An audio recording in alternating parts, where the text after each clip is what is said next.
Welcome back to my YouTube च्यानलमा यहाँलाई स्वागत छ। के लामो समयपछि म चाहिँ आज सानो ब्लग लिएर आएको छु। आज चाहिँ मैले सोयाबिन र आलुको तरकारीको रेसिपी चाहिँ तपाईँहरूसँग सेयर गर्छु। सो इन्जोय गर्नुहोला है त।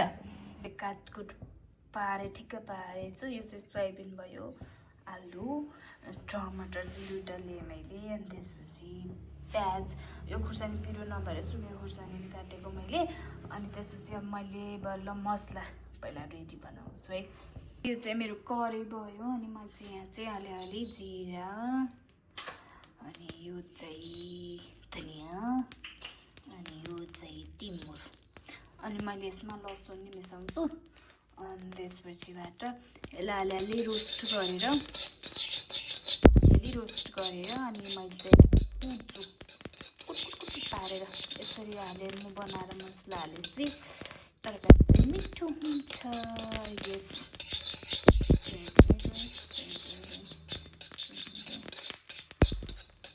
अनि त्यसपछि म तरकारी पकाउन रेडी गर्छु।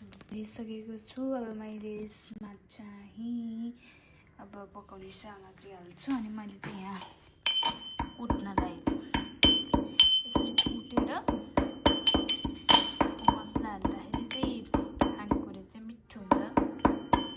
अनि मैले यसमा लसुन नै हालेर कुट्छु मजाले एकछिन चाहिँ टुई। अनि त्यसपछि यो मसला हाल्दा चाहिँ मिठो हुन्छ। मैले अदुवा चाहिँ हालेँ होइन, अदुवा मसँग छँदा नि रहेनछ। अनि धेरै अदुवा खानु हुने हुन्न, मैले समस्या हुन्छ। सो यो चाहिँ कुट्नलाई मैले मिक्सरमा पिसे जस्तो कुटेको कुट्दाखेरि के मेरो तेल चाहिँ तातिसक्यो। म चाहिँ यसमा थोरै जिरा पुटुट्ट, मलाई फेरि जेमा पनि जिरा चाहिँ पुटुट्ट पार्नु मन लाग्छ। अनि यसमा मैले प्याज र खुर्सानी हाल्छु। ग्यास चाहिँ थोरै सानो।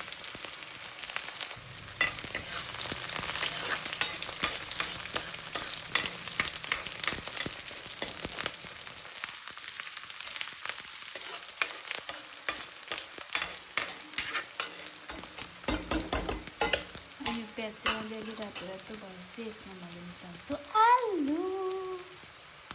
फाइनली मेरो प्याज चाहिँ थोरै ब्राउन भयो। अब यसमा म मिसाउँछु काटेर राखेको आलु। आलु नि मैले सानो पिस बनाउँछु, किनभने सोयाबिनमा सानो पिस नै ठिक हुन्छ क्या।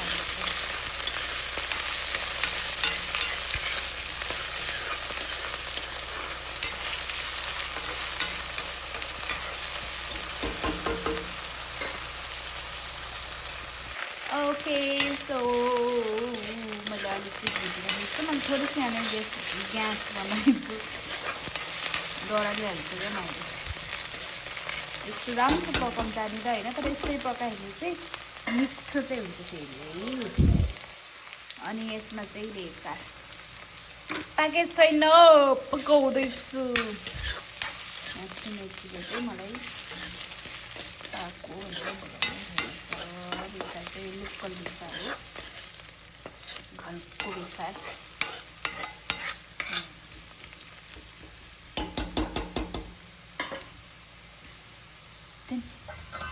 ढोकेर चाहिँ पकाउँछु है। चाहिँ आलुमा चाहिँ सोयाबिन मिसाउनु थाल्छु। म चाहिँ यो बिहान र बेलुकालाई बनाएँ मैले चाहिँ होइन। अनि त्यही भएर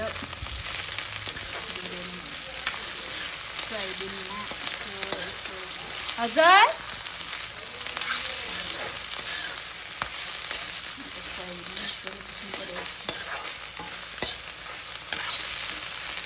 यसलाई एकछिन मजाले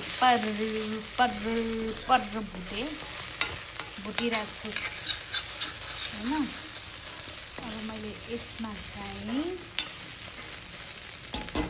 थोरै धुलो मसला चाहिँ हाल्छु मैले लसुन सरी मैले चाहिँ नुन चाहिँ टमाटर हालेपछि मात्रै हाल्छु अनि यो चाहिँ मसला भयो यो चाहिँ धुलो मसला होइन धुलो मसला मेरो आलु पाकेको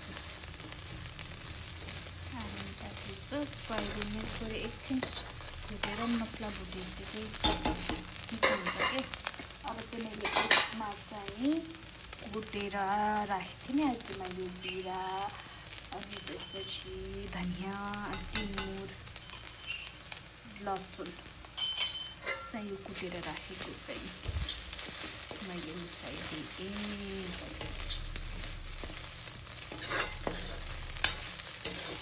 यसमा चाहिँ मैले छिपछिपे बनाउने हो किनभने तरकारी यही नै हो त्यो तरकारी थोरै बाँकी छ अनि मलाई चाहिँ यही नत्र नि मैले पेस्ट सबै हालेँ होइन गर्न लाग्दैन अनि मैले चाहिँ हालेको टमाटर यस्तै बनाएर खानु पर्दैन एकदम डम्ली अनि मैले यसमा चाहिँ मिसाएँ स्वाद अनुसार नुन यसमा थोरै पानी एड गर्छु मैले अब यसलाई चाहिँ टमाटरलाई गर्न दिनु भने टमाटरलाई मिठो पानी त्यसमा गर्न दिनु होइन अनि मसला पानी हालेपछि यहाँ अलिअलि रहेको मसला नै त्यही पानीसँगै जान्छ अनि यो थोरै पानी चाहिँ म त्यसमा एड गर्छु त्यही मैले यति थोरै पानी चाहिँ हाल्दिनँ किनभने टमाटर पनि मजाले सक्दिनँ अब यसलाई चाहिँ ढोकेर एकछिन चाहिँ सानो ग्यास बनाएर छोड्ने यस्तो लुक आएको छ यसको है हेर्नुहोस् त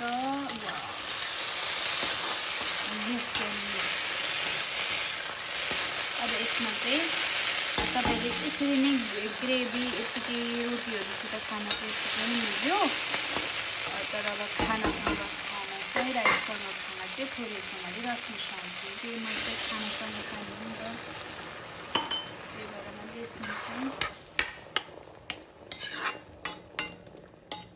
थोरै ग्रेभी बनाएँ अब यसलाई चाहिँ छोप्छु मैले एकछिन छोपेर पकाउँछु अनि त्यसपछि रेडी